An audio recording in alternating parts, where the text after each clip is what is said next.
So this is a conversation with Rula Asad. She's the co-founder and executive director of the Syrian Female Journalist Network. I wanted to talk to Rula about her organization's role in training Syrian women in journalism. But one thing that I wanted us to focus on is the problem surrounding representation of Syrian women in media, both Syrian and Western, and why they're problematic and how they actually make the situation worse for Syrian women reporters on the ground. So as usual, you can follow the podcast on Twitter @FireTheseTimes, and if you like what I do, please consider supporting this project with only $1 a month on Patreon or on buymeacoffee.com, and you can also do so directly on PayPal if you prefer. Patreon is for monthly, PayPal is for one-offs, and Buy Me a Coffee has both options.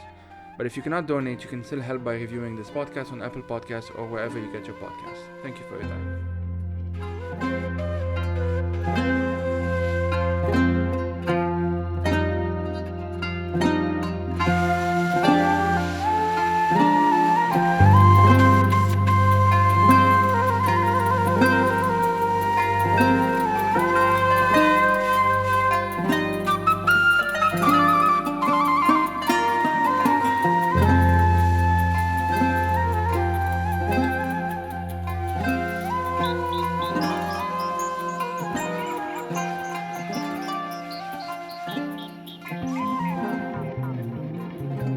My name is Rula Asad. I am a journalist, executive director of Syrian Female Journalist Network, but also the one of the co-founders. And well, I am activist, feminist, human rights defender, a flamenco dancer, and of course, media gender trainer at the end, and working as a director for the foundation since 2012, since we started. And yeah, that's it generally. Awesome. So can we start with a introduction, a general history of the Syrian Female Journalist Network? Why was it founded? What are its purposes? What is it trying to achieve, basically? Well, the story behind establishing Syrian Female Journalist Network actually back to 2012, and personally, I inspired by a gathering in Germany for German women journalists in München. And at that conference, actually, there were more than 200 women journalists from a different,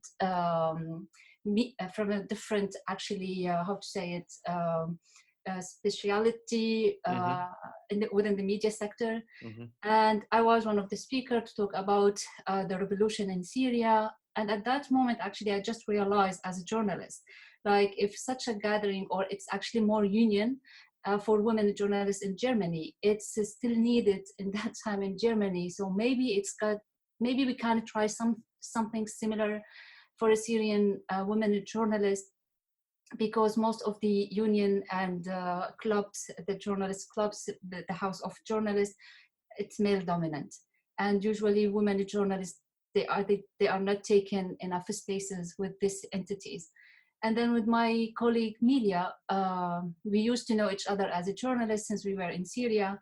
And we start to discuss, because she has experience with the establishing network. And then with her, like we took 4 to 6 months trying to think about, like, do we need something like this? Are we isolating ourselves if we create such an entity for only women journalists? And why we want to create it. We don't want to copy paste any experience, but of course we get inspired by that experience in Germany. And then we start to search where such a thing in the world. And surprisingly, there is a few, not a lot of union or network of women journalists in the world. And then we said, okay, it's the best way to know if it needed or not, to actually invite other women journalists and then to discuss it. And we actually gathered for the first time with other 7 women journalists in Jordan, in Amman, 2013. And we start to discuss, for example, if we are going to establish such a thing, what they think it's the need for it or the priority. And actually, in a very early stage, even the women journalists, they highlight the issue that we don't want to create or to isolate ourselves within the sector.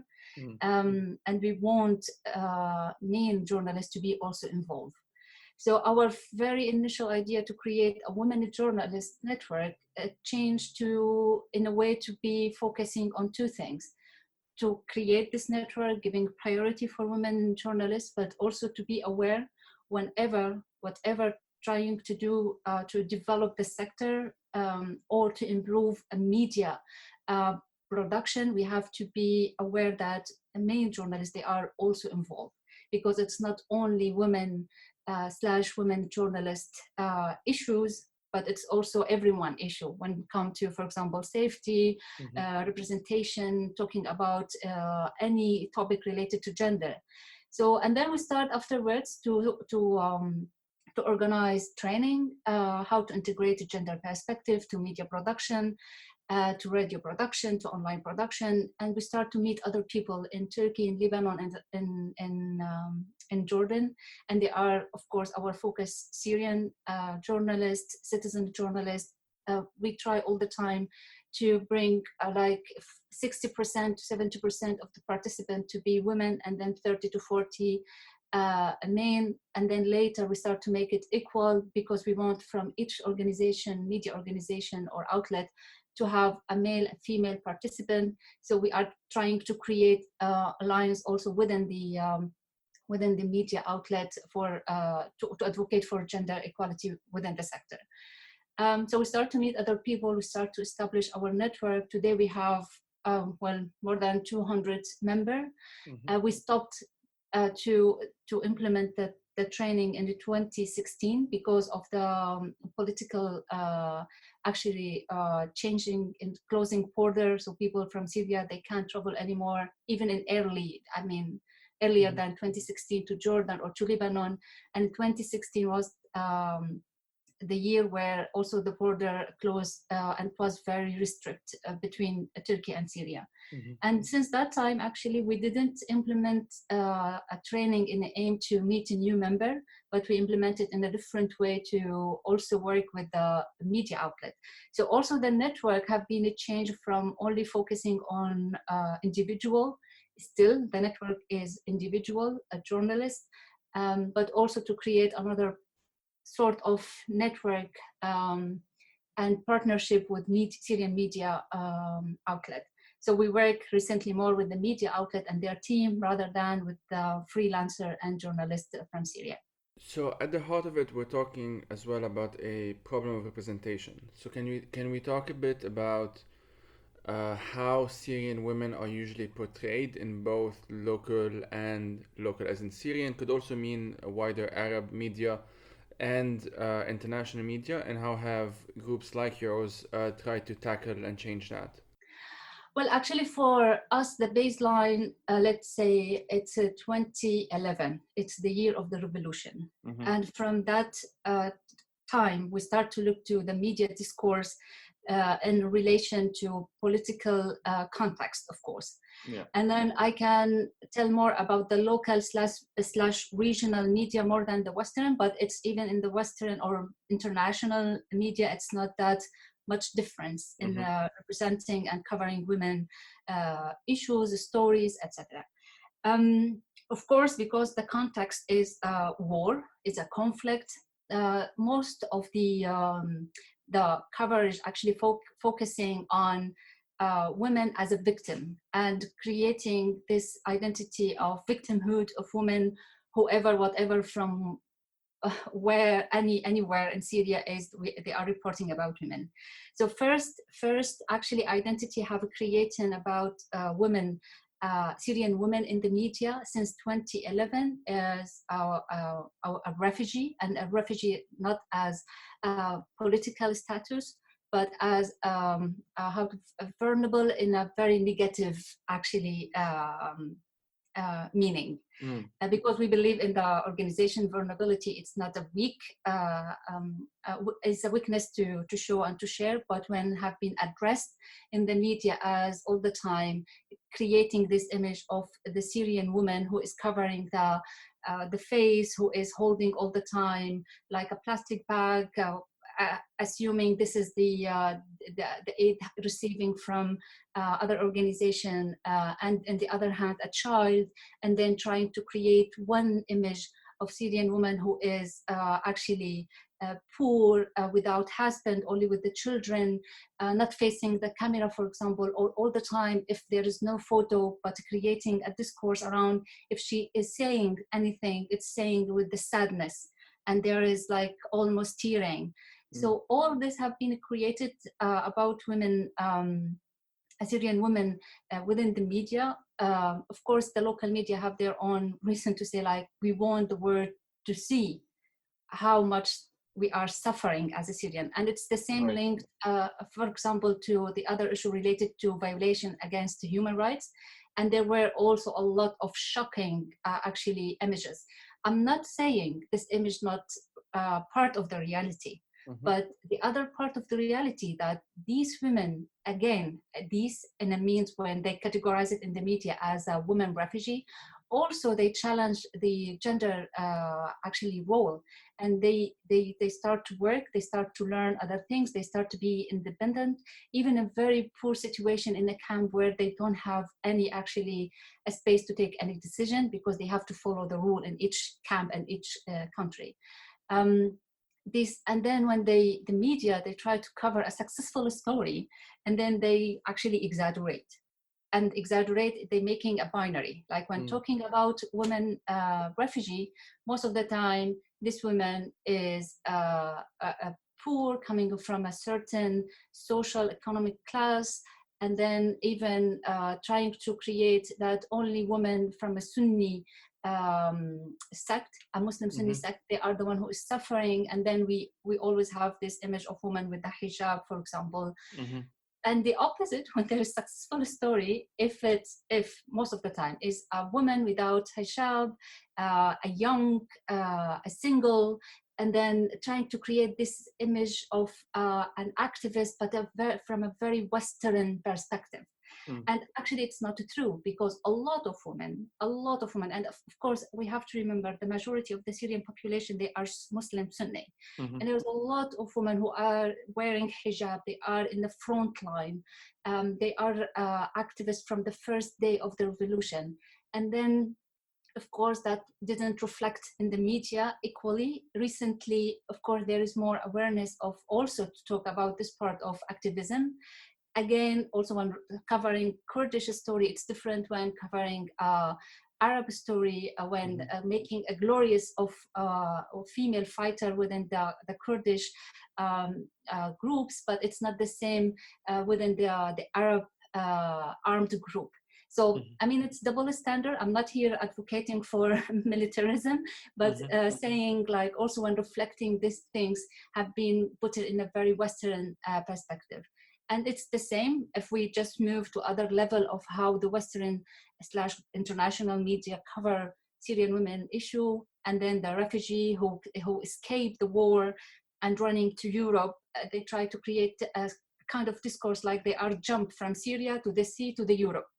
And they didn't give a context, and they didn't, most of the media coverage didn't saying or reflecting or trying to tell the other part of the story, that these families, they try to be close to the, for example, country because they want to return, but after 3 and 5 years of neglecting and actually from different neighboring country, they have to find other solution. And the country itself, it's not welcoming or not giving any hope that might be a political resolution that people, refugees, they come back to their home, which is the homes already destroyed. It's not exist anymore.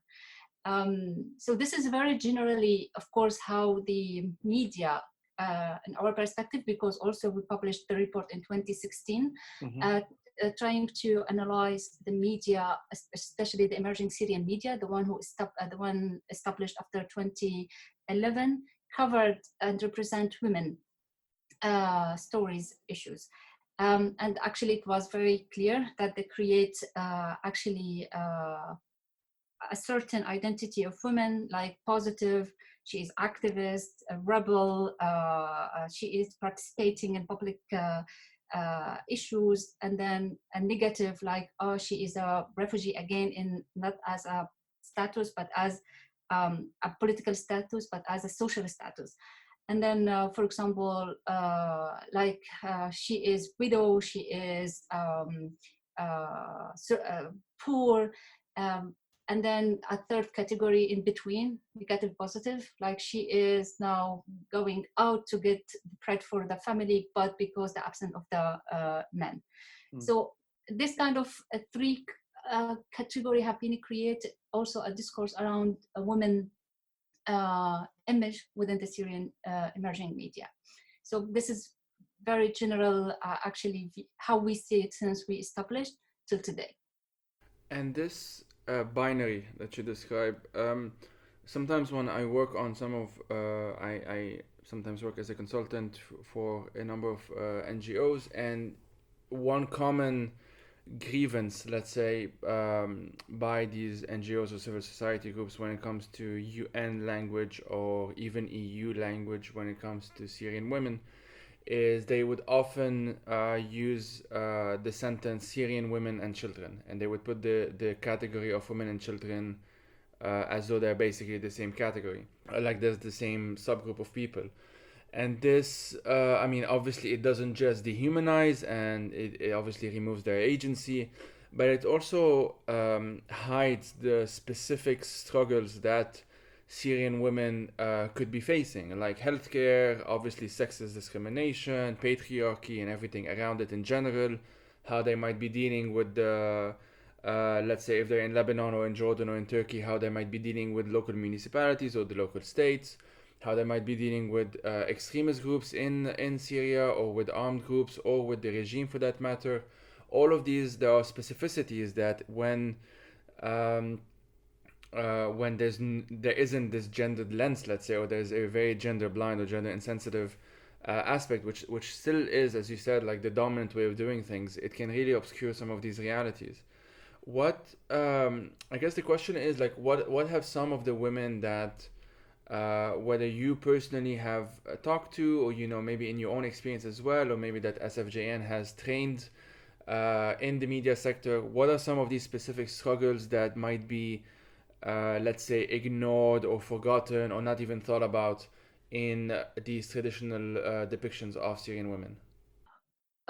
Well, I do agree with you that it's not acceptable anymore to attach women to children, because it's actually, even with attaching children to women all the time, it's ignoring children's rights.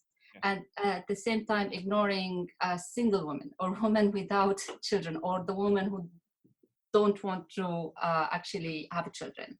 So it's absolutely not acceptable anymore and because it's also some in a very worst cases, like they say, women, children, and other vulnerable groups. And then I mean, it's not to make like, oh, we are women, we don't want to be attached to anyone, but actually, first, yes, I don't want as a woman to be attached to any other groups. Second, it's also ignoring other groups' challenge and suffering and day-to-day life matter. So let's start from there to move to your question. Actually, I believe that most of the women, especially after the revolution and with all the consequences happened afterwards, from displacement to escape the country, to be a refugee in neighboring country, and then in Turkey, in Europe, and all over the world, there were all the time the attached role to women, and it's caring of anyone. Even I am a single, I have to care about the society. If I am a wife, I have to care about the family. If I am a mother, I have to care, and then all the children, not only, for example, my children. So this have been repeated several times as frustration, as burden, because there is an extra expectation from women because she is a woman. And because whether she is an activist, whether she is not an activist, she is an ordinary person who is doing her own life, and in a way she is a mother of children, or she is a woman living her day-to-day life without trying all the time to struggle to improve herself, or if she is improve and prove herself, or if she is a journalist, all the time there is a certain role have been expected from women to do. So this is a burden on women, and it's have been repeated in a different way, whether we are talking about media, whether we are talking about the work that international organization, including UN, doing in the region, especially in the Syrian camps, refugee camps in the neighboring country. For women, for example, well, our work basically it's to work with women journalists, not women in general, because we don't believe if we are working with all women, trying to train all women on journalism, it is empowering women, because we have a focus here. We are working with citizen journalists, so it's very clear they became a journalist or they are interested in journalism. Let me put it in a category like with the women journalists we are trained, whether they are journalists or citizen journalists. Most of the time they share, like even when became a journalist after a couple of years of experience, all the time there's expectation from them to do a work of caring, and the work like it was a little bit for me, I would say shocking, because I work as a journalist in Syria and afterwards in Germany and in Netherlands, and in a different media. It's not only the most wonderful one, but also the very grassroots one. And one of the journalists said like, yeah, I am a reporter. She used to work at the Syrian media outlet in Turkey. And yes, I have to do my reports, but also I have to do other administration work. And then I have to make sure that the office is clean before I'm leaving. And clean means even to clean the cups that the other male colleague, they use for coffee or tea. None of them, they felt that they have to do it or to share doing that, and was expecting from this women journalist to do that kind of work. And also when we are working from front line, women, frontline reporter also report that most of the time they, on the ground, they have been discriminated because they are women. They didn't allow to be covering actually, for example, if there is any events happening on the ground, they weren't able to go. And in many cases, they have to be combined with a male colleague in order to access a certain area. So it's again, of course, here we can analyze it in a way that the other male within the sector, especially when we are talking on covering events on the ground, actually it's not thinking that these women journalists have agency to decide whether she is going to take this risk or not. They're deciding on behalf of her, like, no, you can't take it, for example, or you are not able to do it by your own. And this is essential because, again, we are fighting against a very basic, or not against, for basic right, like I am fully adult, fully professional, fully aware of the decision and the risk I'm taking. So this kind of actually repetitive stereotyping and a negative expectation from women have been popped up, whether talking with women while reporting on issues, or actually talking with women, the journalists. And I know that you've mentioned in some of your previous interviews that all of like what this binary that we're talking about, all this lack of representation or accurate representation, one of the things that it also does is not only does it obviously dehumanize and remove agency, as we said, but it can also obfuscate the role, the very real and concrete role that's already happening on the ground of women who are trying to rebuild their communities, who are even trying to be involved in those official peace building or quote-unquote peace building negotiations.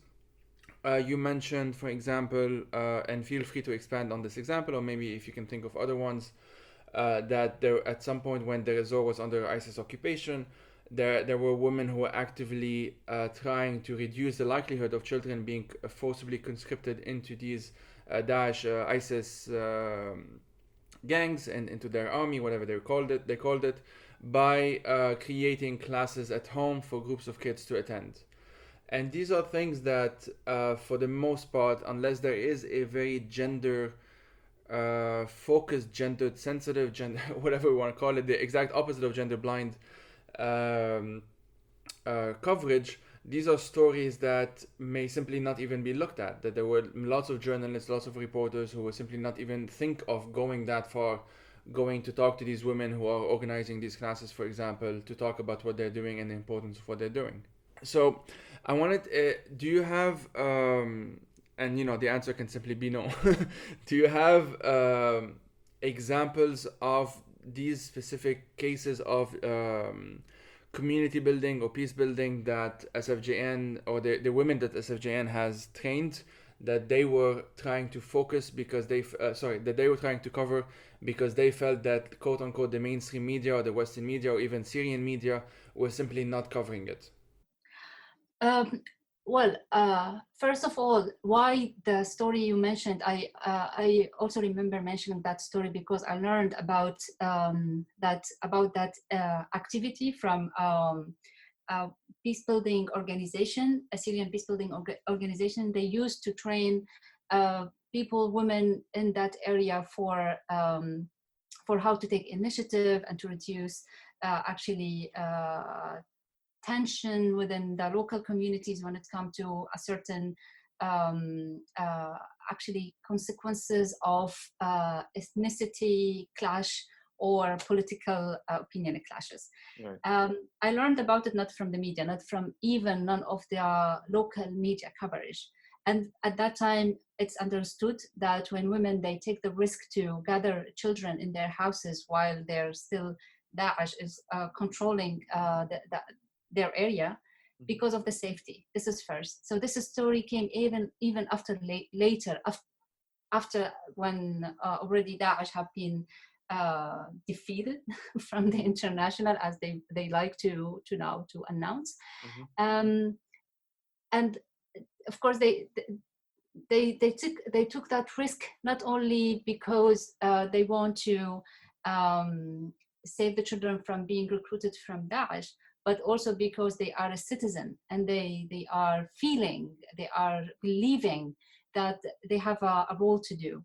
And this is actually have been underestimated from several local media and international media, because looking to this soft, as they may call it, as soft and kind and nice initiatives, because taken from women, and it's still under the role of caring of the society.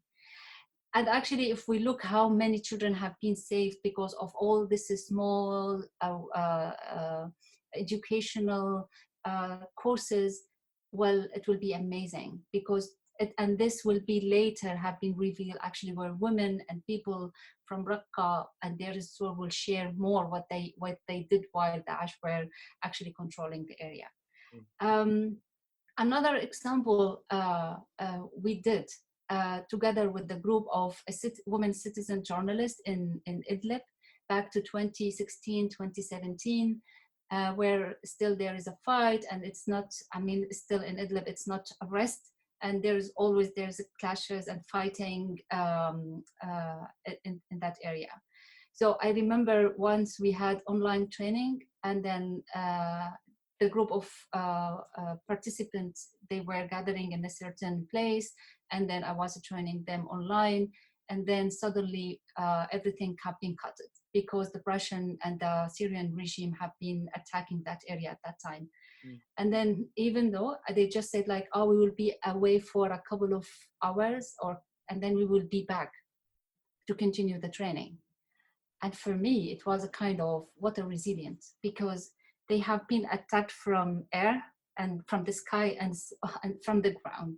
And they still want to say, okay, we will wait. And maybe, I don't know. It's for someone who is not there to imagine that they are still want to continue doing what they were doing before this attack. For me, it's a huge revolution, and it's a huge resilience of saying like we want to continue our life. It's not like to be depressed, even if everything telling them like you have to be depressed and burn out and just sit in the shadow and wait until everything will be finished. But they continue to come to the center for the whole training period. They also start to talk about different issues, sharing stories, not only of the very general one, who is winning which area, but also what's the impact of all this context on them, what's the role they face. they change and they are practicing, how things also they have been loose because of the changing of political changing, and of course because of the militarism have been increased insane in Syria. And anyone have a weapon, of course they have the authority and the state. So, and these women at the same time, when they were done with the training, they start to think how they can pass as much as they can to other groups. And then they start to gather even in a time where it's not allowed for women in Idlib area to come together, not allowed to move freely. They also keep continuing gathering in small groups to exchange knowledge, to also to have this solidarity circle, to have a collective well-being, because they believe that they have a role to do and they have to take care of each other. And they are active in several areas. Many of them, they continue doing journalistic work. Some of them, they join other civil society organizations to work on education and peace building. And they start their activism in a very hard time, where they have the total right to say, like, we don't do anything now, but they insist to get all this online opportunity, even in a very harsh situation that they've been attacked from the sky, from the Russian air forces and the regime, but to continue. And now they are actually trying to still to learn, but also to do what they have learned. And I see this, from certain situation, it's unbelievable, because it's you're doing something against all odds, and you continue to do it as it's nothing happening around you. So this story for me, actually, it's inspiring every day. Like, what's the looks I'm living now, and what other people they having, and they still want to fight every day for better life, for having equal rights, and for making human rights is essential, to fight for women's rights and freedom of expression, but also in movement. So I still really remember all this experience from 100 miles, between both of us, and then saying, yes, this is what makes me feel like I have to continue, because there is other people, women, especially in Syria, trying to make their reality a little bit bearable. And the story that you just mentioned, that is for me, one of the best examples of what the revolution has already managed to achieve. And this is something that, due to everything that we just talked about, ends up being very, I don't even know if I want to say misunderstood, but definitely not thought about as much as it should be. That these sort of traditional gender roles have already been upended in many cases, and there's already, whenever people talk about we should empower women, there should be empowerment of women, and they don't actually look at when this is actually happening on the ground. It's sort of, for me, it kind of puts into question a bit their commitment to quote unquote empowering women, because if we're not supporting those that are already empowering themselves. And I know, just for the record, I know that the concept of empowering, quote unquote, can be problematic. Right. But those who are already practicing that ideal, let's say, if they are not focused on, if they are not praised, if they are not platformed, or their voices amplified, then there is a very, very serious problem. I think that reveals some of our priorities or lack of priorities. But so before finishing off, I just wanted to ask you, you mentioned this in the past as well, and I guess for those who don't know, it would be a good way of reminding them. There are three main host communities around Syria. There are some in Iraq, but not as much, and those are Turkey, Jordan, and Lebanon. And even there, I know in the context of Lebanon, so I'll ask you also to expand on that. What are some of the specific risks or some of the challenges that these Syrian women or Syrian journalists in general can be facing? And how has that changed in recent years? You mentioned, for example, in 2016. What happened around that time, for those who don't know, and why has it become more difficult for Syrian women or Syrian women journalists specifically to move around, to have more freedom of movement than compared to before?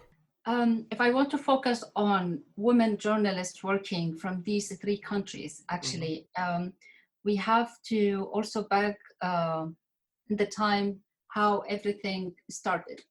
So usually the women journalists have been targeted from the Syrian regime in early stages 2011. And most of them, they start to flee, actually. Many of them have been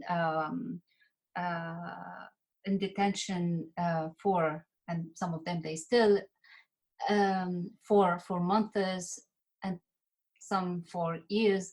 And then they start, of course, the one who is from south part of Syria, they flee to Jordan, the one near to Damascus, and the west of middle of Syria to Lebanon, and then the north to Turkey.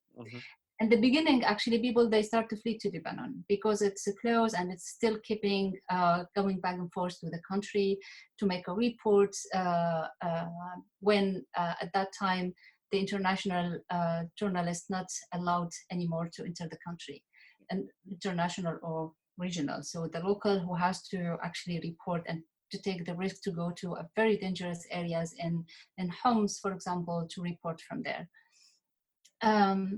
So when women journalists, they start to flee and to move to other countries. In the beginning, there were not really how to say it, awareness or importance of these people covering from, for example, from Lebanon about what's happening in Syria, interviewing people who crossing the border. But by the time everything in Lebanon became complicated and complex because the history between these two countries and because the economical, political situation in Lebanon, so everything have been pushing, silencing activists, journalists, women journalists. And by silencing and not giving, for example, work permit to be controlled and to be censored from the authority, and especially if we are talking about Lebanon, I don't know if we have to explain here, but it's politically, it's very complex. So it depends where you are to know who is controlling or taking the control and having the authority in a certain place to know what you are saying. So you can't go to the a certain area where Hezbollah, for example, they are the state, and then talk about the influence of Hezbollah in the war in Syria, because you'll be disappear in half an hour, for example. So here, generally speaking, like in Lebanon, doesn't matter what's your opinion as a Syrian, it depends on where you are standing and what you are saying there according to the one who is controlling that area. And happened with me actually personally when I was reporting in Arsal, close to the Syrian border, and with a camera, I've been going out back to Beirut, and suddenly there is a checkpoint have been established in front of the car, and then 4 young people with a ready weapon facing my chest saying who you are, what you are doing, and why this camera is here. And then I'm trying to understand where I'm standing and who these are people.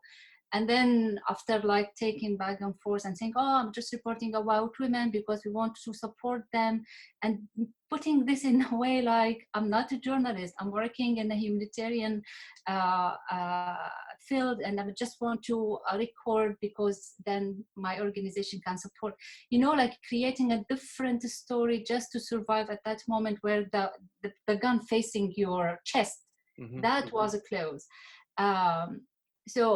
So that, of course, I learned a lesson to learn in Lebanon, like never ever go anywhere before knowing who is there. Who's controlling? Even in the highways in between. Yeah. So it's also, they are dividing this authority between international roads or highways. So in Lebanon, many of the activists, women journalists, human rights defenders have been moved after a couple of years to Turkey, because in Turkey it's of course it's a larger, bigger country, and then people from north part of Syria, they start also to move to Turkey, and the border was, in a way or another, it's still, can you cross it without a lot of complication until 2016 maximum. But in Turkey, in the beginning, it was the same. The discourse of the government was welcoming our sister and our brother from Syria, and then blinding themselves from looking to what the civil society media outlet they are doing, because at that time it was very clear that anything against the Syrian regime, it's okay. But afterwards, when also the Kurdish journalists, women journalists, media outlet established, and then they have to say also within this sector, of course, the Turkish, they start to be more controlled and censored. They were in the beginning, but in a way like not really going and checking what this outlet is saying. Or for example, are they pro-Kurdish or they are not? Are they hosting a Kurdish journalist or not? And we used to work with a Kurdish journalist until 2016. I mean, to invite them to a training to Turkey and then to continue remotely working together. Mm.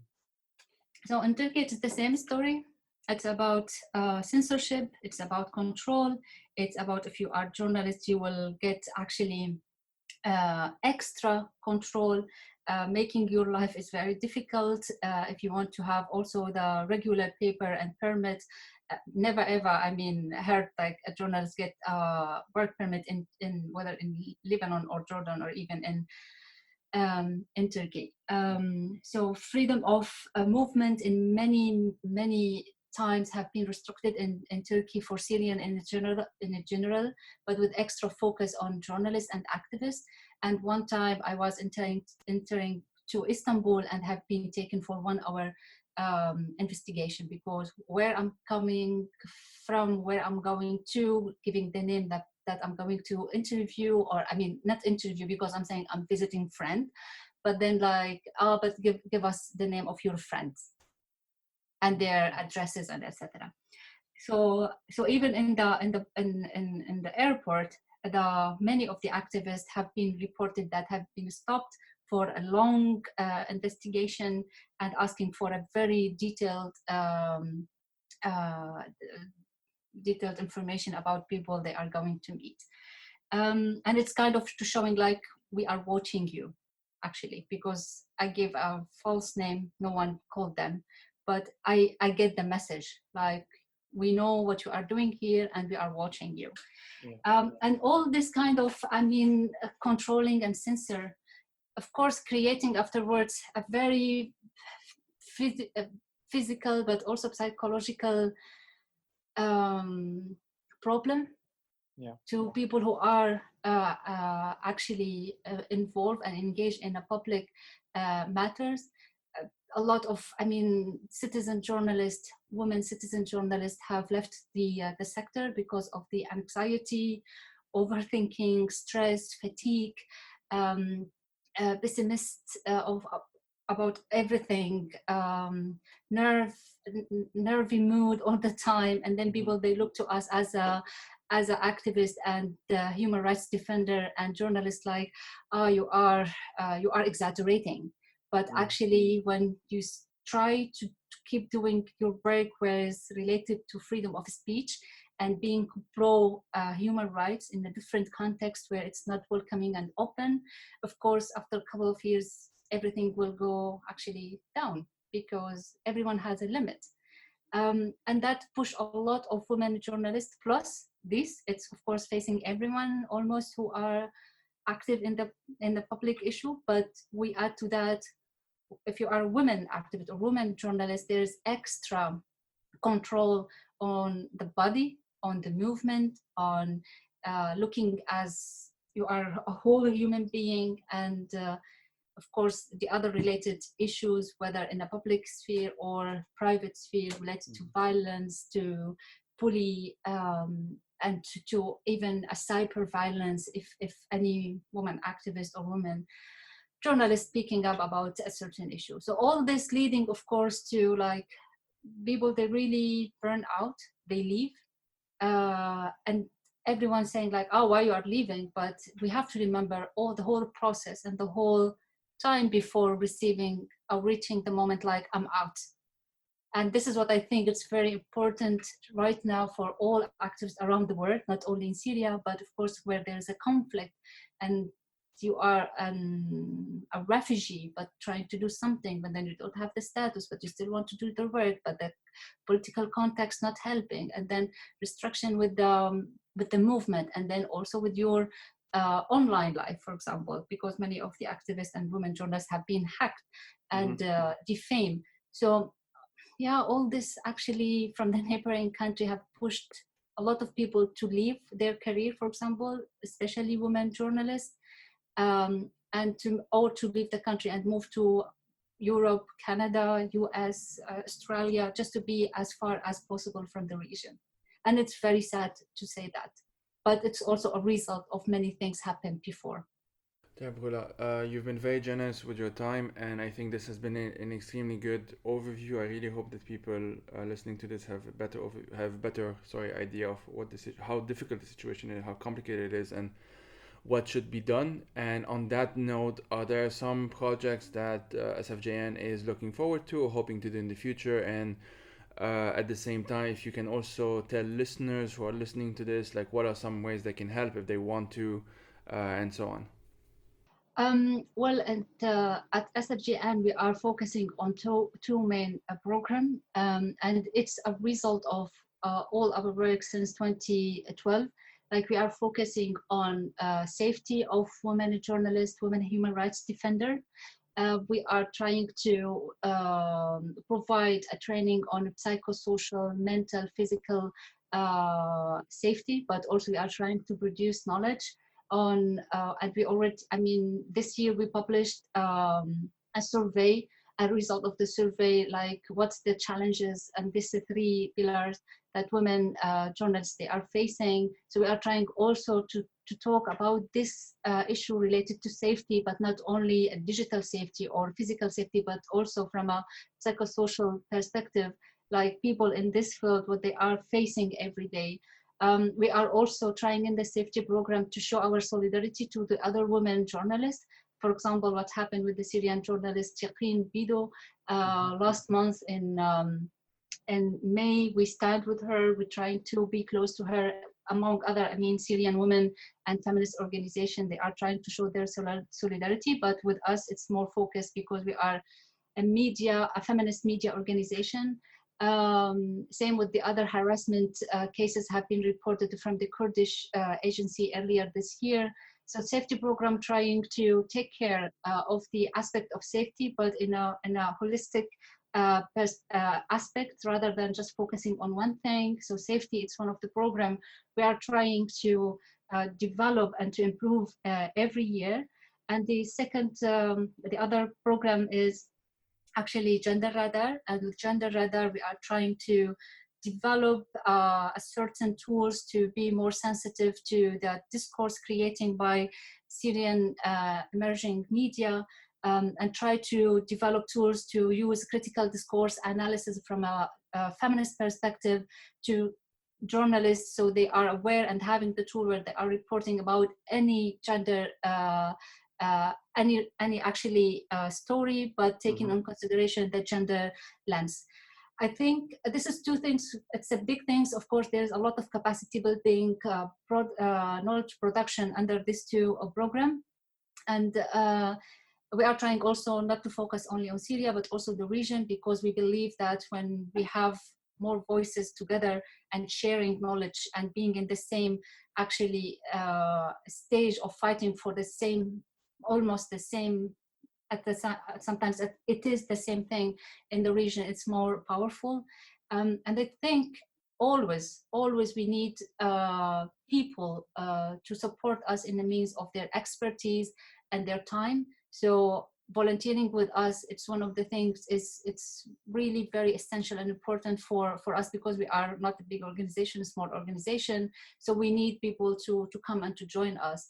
Actually, to follow us on whether on Twitter, Facebook, or website. We don't produce actually content because we are not a media content production, but we do produce knowledge, and this knowledge, it comes in a different way. So sharing our work, it's also supporting us, showing solidarity when there is a cases of, for example, discrimination.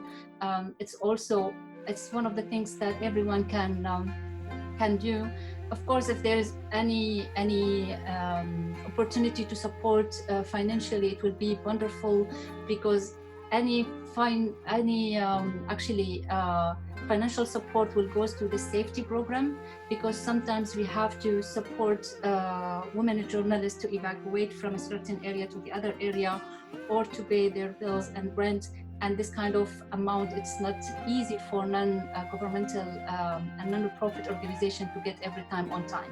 So we believe that once we are creating more a sustained program, but also system online that people, they can come and donate, that will help a lot of women journalists inside Syria, but also in a very difficult situation to survive and to continue their activism. And on that note, Rula, thank you for your time, and thank you a lot for what you're doing as well. Thanks a lot, Joey. Thanks for having me.